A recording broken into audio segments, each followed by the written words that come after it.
ബഹിരാകാശത്തേക്ക് പ്രമേഹബാധിതനായ സഞ്ചാരി അയക്കാനുള്ള പദ്ധതി പ്രഖ്യാപിച്ച് അബുദാബിയിലെ ബുർജിൽ ഹോൾഡിംഗ്സ്. മലയാളിയായ ഡോക്ടർ ഷംസീർ വയലിൽ നേതൃത്വം നൽകുന്ന medical സ്ഥാപനമാണിത്.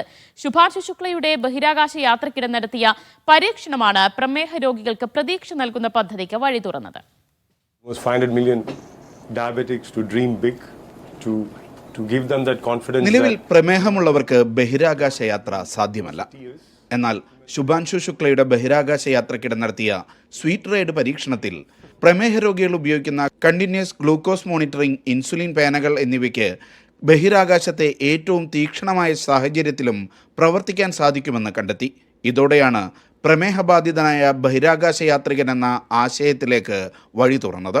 Doctor Shamsheer Vayalil, Axiom space CEO Tej Paul Bhatia, ബഹിരാകാശ വിദഗ്ധർ, ആരോഗ്യ വിദഗ്ധർ എന്നിവരുടെ സാന്നിധ്യത്തിൽ ന്യൂയോർക്കിലെ ബുർജിൽ ഇൻസ്റ്റിറ്റ്യൂട്ട് ഫോർ ഗ്ലോബൽ ഹെൽത്തിൽ നടന്ന ചടങ്ങിലാണ് പുതിയ പദ്ധതി പ്രഖ്യാപിച്ചത്.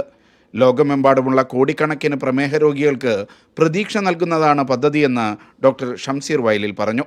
ആദ്യ ഫലങ്ങൾ പ്രകാരം CGM ഉപകരണങ്ങൾ ഭൂമിയിൽ കാണിക്കുന്ന അതേ കൃത്യതയോടെ ബഹിരാകാശത്തും പ്രവർത്തിക്കുന്നുണ്ട്.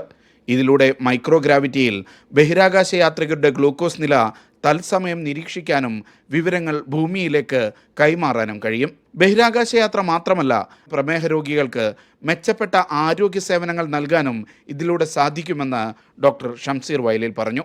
Media 1, Abu Dhabi.